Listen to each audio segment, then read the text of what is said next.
On va essayer de vous expliquer en quelques mots ce qui nous arrive, pourquoi on est là, pourquoi vous êtes là, et pourquoi on va se revoir très bientôt.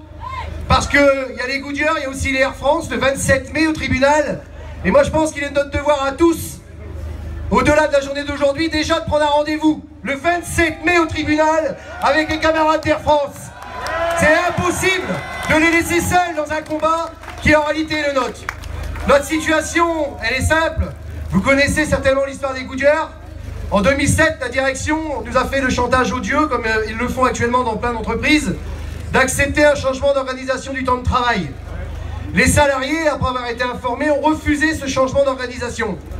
La CGT est un syndicat qui respecte le personnel. Nous avons donc respecté le choix des salariés et nous n'avons donc pas signé ce passage en 4-8. La direction immédiatement a pris des mesures de rétorsion. Bon nombre d'entre nous, parce qu'ils étaient élus, ont eu énormément de problèmes, d'abord disciplinaires, pour en arriver ensuite avec des problèmes de justice. Jusqu'en 2011-2012, on a réussi à faire échec aux plans sociaux 7 fois pour vice de procédure. Là où on ne s'y attendait pas, c'est quand le candidat Hollande est venu sur notre parking le 31 octobre 2011 nous indiquer que s'il était élu, il mènerait 2 combats. Le premier, interdire les atteintes aux droits fondamentaux des représentants du personnel qui représentent les salariés de notre pays. Et le deuxième, créer une loi à partir de la jurisprudence pour interdire dans les entreprises et les grands groupes qui font des profits des mesures de licenciement massif. En réalité, depuis, il y a eu l'ANI, qui est la loi de sécurisation non pas de l'emploi mais des plans sociaux, des restructurations et des licenciements. Il faut quand même être bien au courant que si l'ANI avait été signée en 2007, nous n'aurions jamais pu nous battre 7 ans. Puisqu'aujourd'hui, ce sont les directs qui prennent des décisions de valider ou non les fermetures d'entreprises et plus les tribunaux. Et on restreint les droits des salariés et on valide des fermetures de sites. Notre usine a fermé ses portes le 22 janvier 2014. Et là a réellement commencé pour nous, les représentants du personnel, le cauchemar. Un premier épisode tout d'abord en mars de l'année dernière.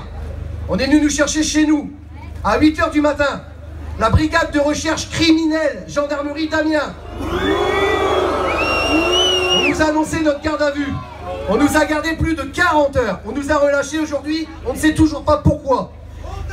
Ensuite, nous avons été convoqués à 2 reprises au tribunal, au commissariat d'Amiens, sur une simple lettre de convocation. Et quand nous sommes arrivés au tribunal, au commissariat tous les 8, on nous a signifié notre garde à vue à 2 reprises. Une première fois pendant plus de 20 heures pour écouter ce qu'on avait à dire, et une deuxième fois pour des confrontations avec les 2 cadres qui avaient déposé les plaintes. Ces 3 épreuves ont été douloureuses pour nous, mais aussi pour nos familles. Parce qu'avoir l'intrusion à 8 h du matin de force de l'ordre chez nous, comme ça a été le cas à Air France, comme ça a été le cas partout où il y a des militants CGT qui relèvent la tête, ça détruit non seulement le militant, mais ça détruit tout son entourage. Et c'est en ça aujourd'hui qu'ils veulent faire mal. C'est en ça aujourd'hui qu'ils veulent nous affaiblir.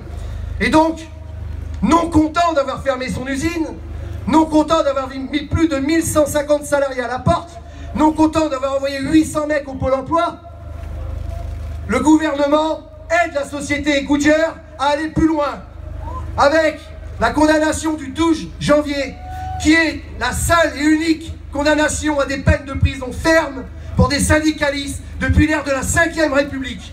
Tout ça sous l'égide d'un gouvernement qui se disait de gauche et qui en réalité fait bien pire que ce qu'on avait vu avant. Il faut quand même savoir